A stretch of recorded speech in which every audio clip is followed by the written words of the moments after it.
রাধে রাধে বন্ধুরা, আমার রাধা ভক্ত তুলসী ইউটিউব চ্যানেলে সকলকে জানাই অনেক অনেক সুস্বাগতম। আমি আজ আপনাদের এমন একজন ভক্তের কথা বলতে চলেছি, একজন আশ্চর্যজনক আমাদের কাছে ভক্ত, যার কথাগুলো আমি আমার গুরু মহারাজের কাছ থেকে শুনেছি। আমাদের যে বৃন্দাবনে এত এত সুন্দর সুন্দর ভাগবত কথা যারা প্রচার করে থাকেন, তাদের কথার মাধ্যমেই আমি শুনেছি এবং আমি চেয়েছি যে এই সুন্দর কথাটি আপনাদের সকলের মধ্যেই প্রচারিত হোক, প্রসারিত হোক। সকলেই যেন এই ভক্তের কথা শুনে শুনে আনন্দ পায়, তৃপ্তি পায়। যারা ভগবানকে হৃদয় থেকে ভীষণভাবে ভালোবাসে, তাদের হৃদয়ে তো গেঁথে যাবেই নিশ্চয়ই এই সুন্দর মানে এই সুন্দর একটি কথা। ভক্তের ভক্তি কীরূপ ভক্তি, ভক্তি কত রকমের না হয়, কত রকমভাবেই না ভগবানকে ভালোবাসা যায়, আর কত রকমভাবেই না ভগবানকে পাওয়ার চেষ্টা করা যায়। এবং যেভাবেই আমরা চেষ্টা করি না কেন, যেভাবেই আমরা ভগবানকে লাভ করার চেষ্টা করি না কেন, ভগবান কিন্তু আমাদের নিশ্চয় সুযোগ করে দেন।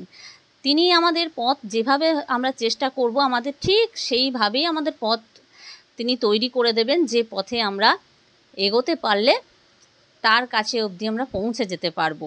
আর সেই রকমই একটি ছোট্ট গল্প, ছোট্ট একটি ঘটনা কাহিনী, যা এই মহান আমাদের গুরু মহারাজ, যাকে প্রত্যেকেই শ্রদ্ধা করে থাকেন এবং তিনি সকলের জন্যই প্রচুর প্রচুর করছেন। বৃন্দাবনবাসী থেকে শুরু করে সকল ভক্তবৃন্দের জন্য তিনি যে আশ্রমের ব্যবস্থা করেছেন, সারাদিনের খাওয়া দাওয়ার ব্যবস্থা থেকে শুরু করে, প্রসাদ বিতরণের ব্যবস্থা থেকে শুরু করে সব কিছুর ব্যবস্থা, বৃদ্ধাদের জন্য, বৃদ্ধা মাদের জন্য তিনি যে সুন্দর ব্যবস্থা করেছেন, এই সকল ব্যবস্থা আমাদের সকলের কাছেই কিন্তু মনঃপুত।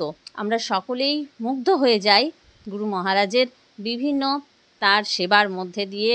তার গো সেবা আমাদেরকে প্রচণ্ডভাবে আমাদের মন ছুঁয়ে গেছে। প্রত্যেকের, যারাই আমরা ভগবানকে ভালোবাসি, তাদের প্রত্যেকের মন ছুঁয়ে যায় যখন এইসব বড় বড় প্রবক্তারা কথা, যারা ভাগবত কথা প্রচার করে থাকেন, তাদের কিন্তু জীবনে অর্থ প্রচুর উপার্জন করলেও তারা শুধুমাত্র নিজের বিলাসিতার কাজে সেই অর্থ ব্যয় করেন না।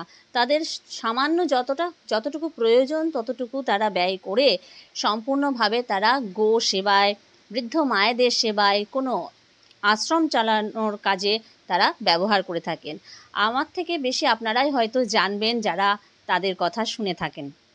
তো তাদেরই সেই ভাগবত কথার একটি সুন্দর কথার মাঝে একটি সুন্দর ভক্তের কথা বলতে চলেছি। যে একবার ভরা প্যান্ডেলের মধ্যে এক ভক্ত এসে ভাগবত কথা শুনছিলেন। দীর্ঘ 7 দিন ধরে এই ভাগবত কথা হয় আমরা জানি, এবং তিনি সেই ভক্ত আসেন আর এসে খুব ভাগবত কথা তিনি কথা শোনেন। আর এই কথা শুনে, ভাগবত মানেই আমরা জানি ভয়ে ভক্তি, গয়ে জ্ঞান, আর বয়ে বৈরাগ্য, আর তয়ে তত্ত্ব। অর্থাৎ ভাগবত কথা শোনার মধ্যে দিয়ে আমাদের ভক্তি, জ্ঞান, বৈরাগ্য তত্ত্ব সৃষ্টি হয়ে থাকে। আর তাই এই কথা শুনলে আমরা সেইখানেই হারিয়ে যাই। আর সেই রকমভাবেই সেই বৃদ্ধা ভক্ত সেখানে প্রতিদিনই কথা শুনতে আসতো এবং কথা শুনতো, আর তার চোখ দিয়ে অঝরে জল পড়তো। আর সেই চোখের জল দেখে সকলে ভাবতো যে বৃদ্ধা মহিলা কত না ভক্ত, ভগবানের কথায় তার অঝরে জল ঝরে পড়ে, কিভাবে তার অশ্রুধারা গড়িয়ে আসে, বা শুধু ভগবানের এত কথা শুনতে মগ্ন হয়ে থাকে। তো এরকমভাবেই তাকে একদিন জিজ্ঞাসা করা হয় যে আপনি ভগবানের কথা শুনে এই যে কাঁদছেন, আপনি ভগবানের কথা শুনে ভীষণভাবে আনন্দ লাভ করে থাকেন, নিশ্চয়ই তৃপ্তি লাভ করে থাকেন, তাই তো আপনার ভগবানের কথায় এত চোখের জল ঝরে। তো সেই ব্যক্তি বলে থাকে, সেই বৃদ্ধা মহিলা বলে থাকেন যে যে আমরা সংসারে নিজেদের জন্য, নিজেদের কোনো কিছু কমতির জন্য এতই কাঁদি, এতই চোখের জল ফেলি, যে সেই চোখের জল তো আমাদের শুধু বৃথাই চলে যায়। আমরা কখনো সন্তানের জন্য, কখনো স্বামীর জন্য, কখনো আত্মীয় পরিজনের জন্য, তাদের জন্য তারা না ভালোবাসলে বা কোনো কোথাও ত্রুটি থাকলে আমরা কত কাঁদি। বা আমাদের অর্থের সামর্থ্য না থাকলে বা অন্য কোনো সমস্যা থাকলে আমরা কত কেঁদে কেঁদে চোখের জল নষ্ট করি। কিন্তু ভগবানের কথা শোনার মধ্যে দিয়েই আমাদের কিন্তু প্রকৃতভাবে কান্না উচিত। কিন্তু সেই কান্না আসে কোথায়? এতই মায়ার বন্ধনে আমরা আবদ্ধ যে সেই মায়ার বন্ধন থেকে নিজেকে বের করতেই পারি না। আর যতই ভাগবত কথা শুনি না কেন, মায়ার বন্ধন থেকে বেরিয়ে আসতে পারি না বলে চোখ থেকে জলও বেরিয়ে আসে না, অশ্রুও আমাদের নির্গত হয় না। আর এই কথা বলে তিনি এমন একটি কথা বলেন যা সকলকে কিন্তু চকিয়ে দেয়।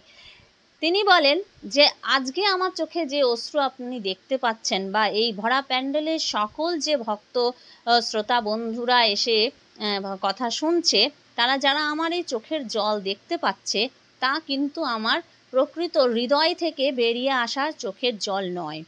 এই আমার এমনই একটা দুর্বলতা, এমনই এক জায়গায় আমি আমার হেরে যাওয়া, যে হেরে যাওয়াটা আমার আজকে বলতেই হচ্ছে। তো আমি ভগবানের জন্য কোনো দিন কাঁদিনি, ভগবানের জন্য কোনো দিন আমার কান্না পাইনি। তাই আমি আমার যে কোমরে ব্যথার ঝান্ডু বাম, অর্থাৎ যে আমরা নানা রকমের বাম ইউজ করে থাকি ব্যথা বেদনার ক্ষেত্রে শরীরে, সেই ব্যথা বেদনার ঝান্ডু বাম সেই ভক্ত শ্রোতা বৃদ্ধা মহিলা প্রতিদিন কথা শুনতে আসার সময় নিয়ে আসতো। ভগবানের কথা শুনতো, তার কাঁদতে ইচ্ছে করতো, কিন্তু কান্না আর পেত না। আর সে কারণে সে নিজে এত ভেতর থেকে কষ্ট পেত যে প্রভু তোমার কথা শুনে এক বিন্দু চোখের জল বেরোচ্ছে না, অথচ সংসারে সামান্য সামান্য কারণে কত না কেঁদেছি, কত না চোখের জল ফেলেছি, অথচ ভগবানের কথায় যেখানে আমার এই চোখের জল ফেলা উচিত সেটা কিছুতেই আমার কিন্তু বেরিয়ে আসে না। তাই সেই ঝান্ডু বাম ইউজ করে সে চোখে জল ফেলতো, সে চোখে সেই বাম লাগিয়ে কাঁদতো আর কেঁদে কেঁদে ভগবানের কথা শুনতো। সকলে ভাবতো হয়তো ভক্তির মার্গে এসে ভক্তিতে এতটাই ডুবে গেছেন মহিলাটি যে তার ভক্তির কথা শুনতে শুনতে সে চোখের জল ফেলছে, কিন্তু প্রকৃতপক্ষে তা ছিল না। প্রকৃতপক্ষে সেই মহিলার কিছুতেই ভগবানের কথা শুনে কান্না পেত না বলে সেই মহিলা শেষ পর্যন্ত বাম ইউজ করে, যেটা ভীষণভাবে ঝাঁঝালো হয় আর যেটা শরীরে যেখানেই লাগানো হয় সেখানে একটু জ্বালাবোধ করে, আর সেটা চোখের পাতার ওপরে সেই বাম লাগিয়ে জ্বালাবোধ হতো আর চোখ থেকে জল বেরিয়ে আসতো। আর তার সার্থক হতো যে ভগবানের কথায় আমার হৃদয় থেকে কান্না না বেরিয়ে আসলেও আমার চোখ তো কাঁদছে, অন্তত পক্ষে আমার চোখটাকেও যদি কাঁদাতে পারি তাও আমার জীবনটা সার্থক হয়ে যায়, আমার এই কথা শোনাও সার্থক হয়ে যায়। সে ভক্তিতে সম্পূর্ণভাবে নিজেকে ডুবিয়ে দিতে না পারলেও সে কিন্তু চেষ্টা করেছে ভগবানের জন্য অশ্রু বের করার, সে চেষ্টা তো করেছে। আর যে ব্যক্তি চেষ্টা করে ভগবানকে লাভ করবার জন্য কোনো না কোনো প্রয়াস একটু হলেও যদি করে, একদিন না একদিন নিশ্চয়ই ভগবান তাকে কৃপা করে।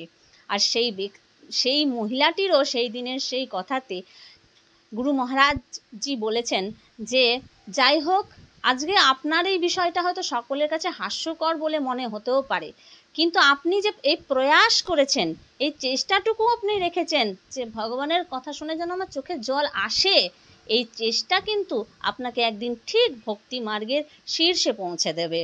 তো আজকে এই কাহিনীটি আপনাদের কেমন লাগলো অবশ্যই জানাবেন। আর এই রকম সুন্দর সুন্দর ভক্তের বিভিন্ন রকমের কাহিনী এবং বিভিন্ন রকমের তত্ত্বকথা আমি আমার চ্যানেলে দিয়ে থাকি। যদি নতুন হয়ে থাকেন অবশ্যই আমার চ্যানেলটি সাবস্ক্রাইব করে আমার পাশে থাকবেন। রাধে রাধে, হরে কৃষ্ণ।